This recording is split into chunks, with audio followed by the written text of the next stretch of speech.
I know that we have a few people from a business development or a sales background in the audience. And so what I wanted to do was give you an example of how this can be useful outside of some of those other disciplines. In this case, particularly for creating what some people call a taxi pack for sales. So I need to pitch my software as a service product, which helps manage software costs to my former employer, Reed.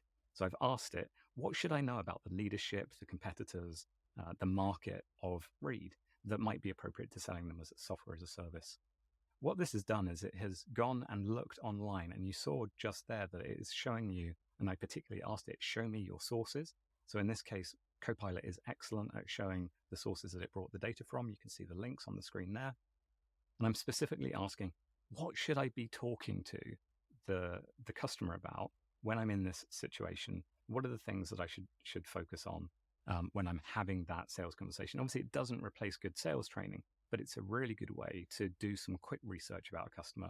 And in this case, what the large language models are getting better at is showing they're working. So rather than the possibility of seeing a hallucination where it looks like a very confident answer, we can actually go and check where it's pulling that information from to make sure that it's correct. Here, I'm saying, from all the information you've just given me, what are the top 3 points that I should talk to Reed about? And it's summarizing down that content that it created before and saying, you should talk about cost efficiency and savings.